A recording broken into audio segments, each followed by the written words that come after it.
Jackson Lee felt the weight of his boots on the soft pavement as he stepped into Utopia, the city built from the ashes of the old world.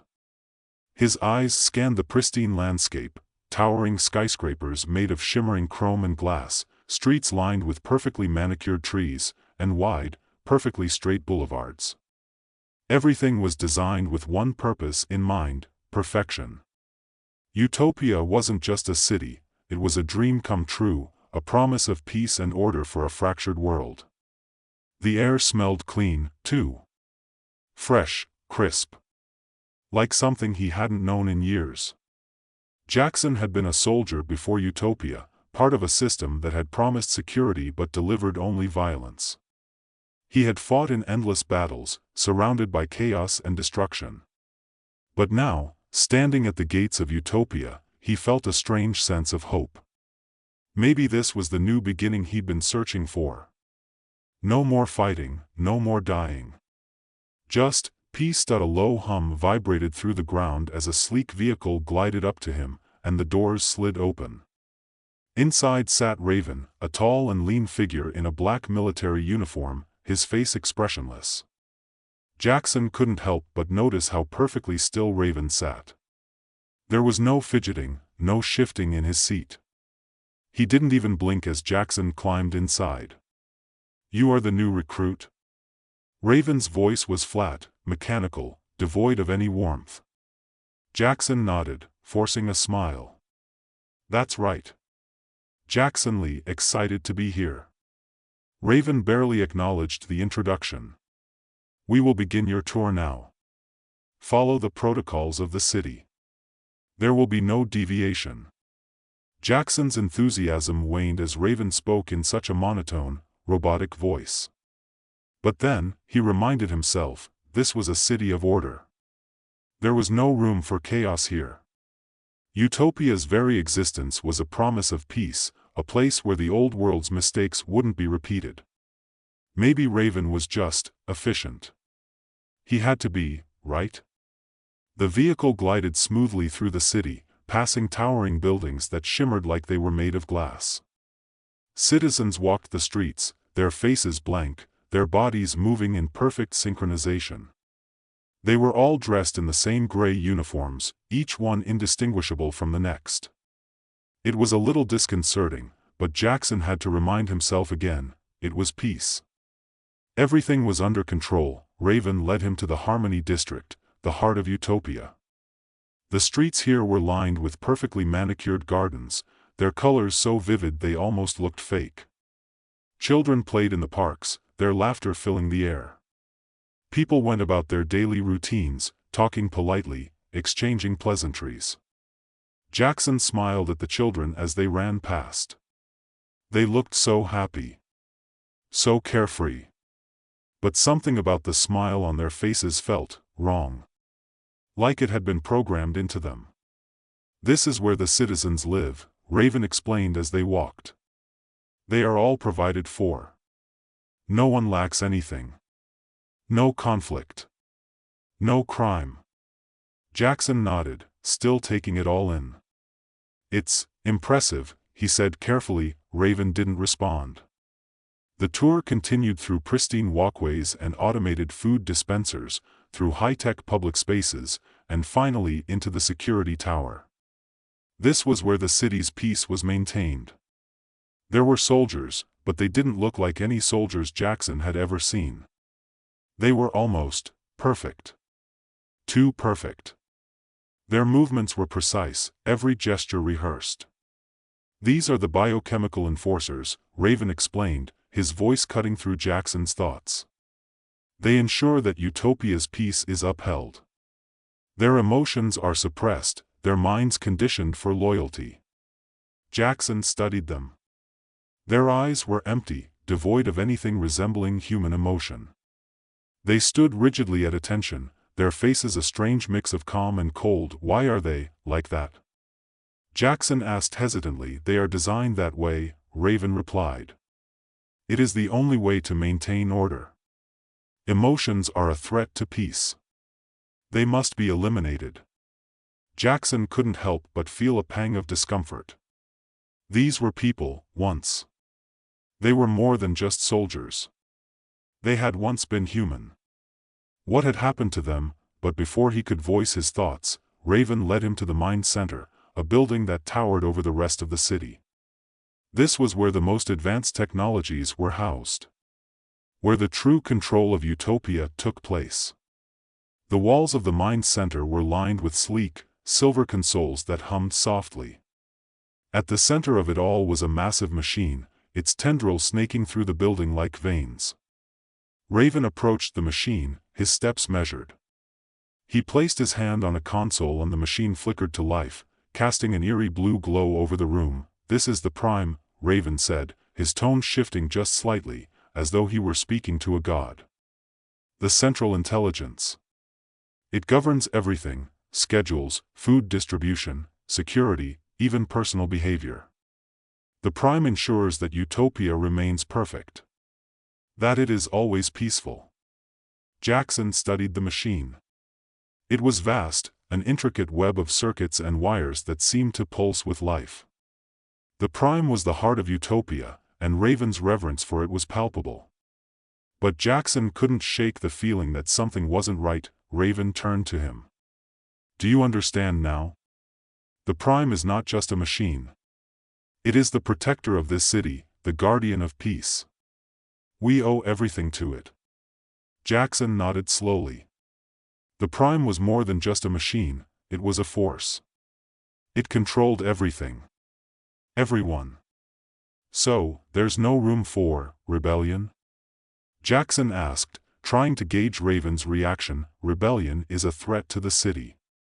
"To peace," Raven replied. His eyes locked onto Jackson's. "You are a part of something greater now. Don't forget that." The tour ended soon after, with Raven leaving Jackson at the city's central hub, where the recruits were assigned to their duties. Jackson watched as Raven disappeared into the distance, his rigid form blending into the shadows. Jackson's mind raced as he wandered through the city, his thoughts tumbling in every direction. Utopia was beautiful, but it was also unsettling. Everything was controlled. Everything was in perfect order. The citizens, the soldiers, even the children, all of them seemed to exist in this strange, synchronized harmony. But at what cost? Was it really peace if it was enforced by force? He had so many questions, but no one seemed willing to answer them. He had heard rumors, whispers from other recruits. Stories about the Liberators, a group that supposedly opposed Utopia's regime. But no one ever spoke about them openly. They were considered dangerous. Treasonous. As Jackson walked through the streets, a strange thought occurred to him. What if Utopia's peace wasn't peace at all?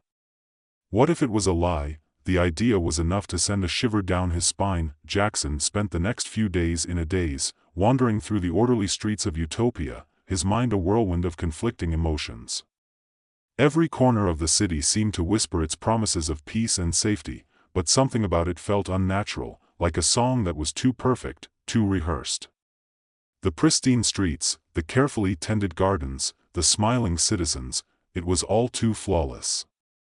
He had grown up in a world where nothing was ever perfect, where imperfections made people real. Here, everyone seemed so uniform. The more Jackson thought about it, the more unsettling it became. He had hoped that the longer he stayed, the more he would be able to convince himself that Utopia was, indeed, everything it claimed to be. But the more he saw, the more he realized he couldn't shake the feeling that something was wrong, something insidious lurking beneath the surface. He had come here seeking peace, but now, peace seemed like a commodity, one that came at a price he was beginning to fear. The strange experiences of his first few days in Utopia nagged at him. There had been the incident with the children, their laughter too mechanical, too synchronized. There were the citizens, always polite, but with no spark of individuality. And then there were the soldiers, the biochemical enforcers. Their faces were empty, their eyes devoid of emotion. They were there to maintain order, but Jackson couldn't help but wonder, what did they give up to serve that purpose? The more Jackson thought about the soldiers, the more he was drawn to them, not just because they were the enforcers of peace, but because they had once been like him, people with lives, with memories, with dreams. But Utopia had taken all of that away. The Prime had made sure of it. As the days passed, Jackson began to notice small things, tiny details that gnawed at him. One evening, he overheard a conversation between two soldiers while walking through a marketplace. Their voices were low, barely audible, but Jackson could hear the frustration in their words. One of the soldiers mentioned something about the procedure and how it didn't feel right. But before Jackson could move closer to listen, they fell silent, their faces turning stiff and unreadable. What procedure? What wasn't right? The questions piled up, and Jackson's curiosity became unbearable. He began to slip away from his assigned duties, wandering through the city at odd hours, hoping to uncover some truth about Utopia's inner workings. But the more he searched, the more he realized that answers were hard to come by. Everyone seemed so deeply embedded in the system that even the slightest hint of dissent was quickly quelled, dismissed with an awkward silence or a quick change of subject. One night, as Jackson stood alone on the edge of a quiet park, looking out over the glowing skyline of Utopia, he felt a sudden presence behind him. He turned to see a woman standing there, her face partially obscured by the shadows. Looking for answers, she asked, her voice soft but filled with an unsettling knowing. Jackson froze, unsure of what to say. He didn't know who she was or how she had found him. But something about her felt different. Her eyes were sharp, her expression unreadable. She wasn't like the other citizens, not like the soldiers. She wasn't part of Utopia's perfect machine. Who are you? Jackson asked, trying to keep his voice steady. I'm someone who knows what's really going on here, she said, taking a step closer. And I know you've been asking questions. Jackson's heart skipped a beat. How do you know that? She smiled faintly, her eyes glinting in the low light. You're not the first person to come here seeking the truth. Utopia doesn't like questions. It doesn't like people who want more than just its promises. But there are others, people like me, who see the cracks in the system. People who understand what it really costs to live in a city like this. Jackson swallowed hard, his mind racing. Was this some sort of trap? A trick to lure him into some dark corner of the city? But then again, what choice did he have? He was already too deep in this mystery to back out now. Who are you? He asked again, more urgently this time. My name's Caden, she said, her voice low. And I'm part of the Liberators. The word hit Jackson like a punch to the gut. The Liberators. The underground group he had heard whispers about, the ones who supposedly fought against Utopia's control. He had dismissed them as nothing more than rumors, stories told by those who wanted to believe in some kind of resistance. But here, standing in front of him, was someone who claimed to be part of that very resistance, the Liberators. Jackson repeated, his voice tinged with disbelief. Caden nodded. We're the ones who understand the truth. Utopia isn't a paradise, Jackson. It's a lie. A lie built on the suppression of free will. The Prime controls everything. It controls you. It controls me. It controls everyone in this city. But it doesn't have to be that way. Jackson took a step back, his mind reeling. He had known something wasn't right, but this? This was something else entirely. He had thought he was walking into a city of peace, a place where everything had been made perfect. But now, standing here with Caden, he realized how deeply he had been fooled. What's the truth? He asked, his voice hoarse. Caden's eyes softened, a flicker of sadness passing over her face. The truth is, this city isn't about peace. It's about control. The Prime isn't just an AI, it's a prison. A prison that keeps people in line by erasing their free will, erasing their memories, making them nothing more than puppets. You saw it with the soldiers, didn't you? They're not people anymore. They're just shells. The Prime has wiped their memories, twisted their minds. And the citizens? They're no different. They live in blissful ignorance, but it's not real. It's just a controlled simulation. Jackson stared at her, his mind struggling to process the words. The Prime, he had heard the name, seen it in action. But this was something he hadn't expected. He had known Utopia wasn't perfect, but to hear it laid out like this, so bluntly, it made everything feel even more wrong. Why haven't you done anything about it? Jackson asked, his voice rising. If you know all this, why are you still here? Why haven't you shut the Prime down? Kaidan sighed, her eyes darkening. Because it's not that simple. The Prime's control runs deep. It's in the very fabric of this city. To destroy it would mean destroying everything, the people, the infrastructure, the very essence of Utopia. It would be chaos. But we're working on it. We have a plan. And we need your help. Jackson felt a surge of anger and confusion. My help? I'm just a recruit. I don't know anything about this. You know more than you think, Kaidan said softly. The Prime is always watching, always listening. But it's not infallible. There are cracks in the system, and you've already begun to see them. You've asked the right questions. You've noticed the things most people ignore. That makes you valuable to us. Jackson stood there, torn. Part of him wanted to walk away, to leave this conspiracy behind and just accept the perfect, orderly world Utopia seemed to offer. But another part of him, something deep inside, something raw, knew that he couldn't. He couldn't just forget what he had seen, what he had learned. He couldn't pretend that everything was fine when he knew it wasn't. I'll help, Jackson said, his voice steady despite the turmoil inside him. Kaidan gave him a small, approving nod. Good. But know this, once you take this step, there's no going back. You'll be hunted by the Prime, by the soldiers. They won't stop until they silence you.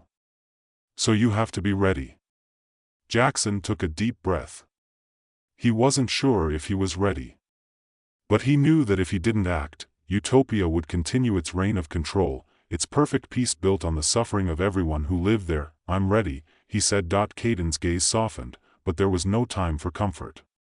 She turned and began to walk away, her figure swallowed by the shadows. Follow me, she called. It's time to begin. Jackson's heart raced as he followed Kaidan through the darkened streets of Utopia. The night air was colder than it had been before, but it wasn't just the chill in the atmosphere that made him shiver. The weight of his decision was settling over him, every step a reminder that he had crossed a line, one that would change everything. There was no going back. They moved quickly, dodging into alleyways and through side streets, staying close to the shadows. Every sound seemed amplified, the echo of their footsteps, the distant hum of machines, the faint whisper of voices in the distance. Jackson's mind was still spinning. He had been a soldier once, a part of the system that promised to protect and maintain peace. He had signed up for that, blindly, believing in the righteousness of it all. But now? Everything had shifted. What was peace if it came at the expense of freedom? And what kind of peace was it, built on the suffering and manipulation of everyone within its walls? The further they went, the more his doubt seemed to crystallize into a hard, undeniable truth. Utopia wasn't what it appeared to be. It was a prison, an elaborate, high-tech prison, one that trapped its citizens with the illusion of harmony, while stripping them of everything that made them human. Memories. Emotions. Free will. They were all sacrifices made in the name of order. Kaidan led him to a hidden door in the side of an old warehouse. There were no signs, no indication that this was anything more than a dilapidated building. Yet, as she pressed her palm to a scanner hidden in the shadows, the door slid open with a quiet hiss.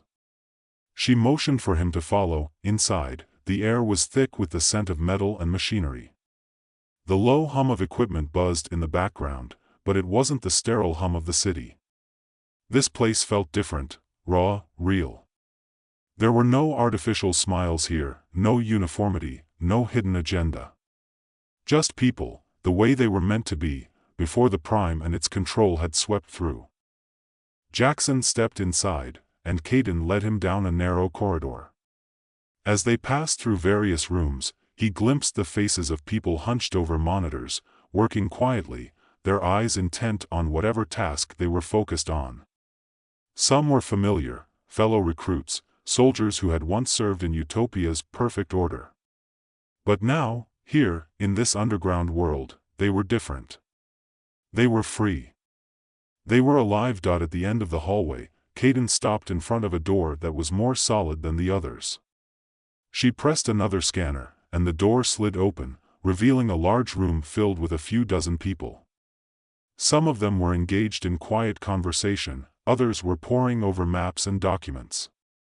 In one corner, a woman was working on a sleek, silver console, her fingers flying over the keyboard. "This is the heart of the Liberators," Caden said, her voice soft but resolute. "Our resistance. The people who are trying to take down the Prime." Jackson glanced around, taking in the faces, their expressions a mixture of determination and weariness. These were the ones who had seen the cracks in the system, the ones who had refused to accept the lies of Utopia. But what did it mean to fight something so pervasive? What did it mean to take down an entire system that had been built to protect, to ensure peace?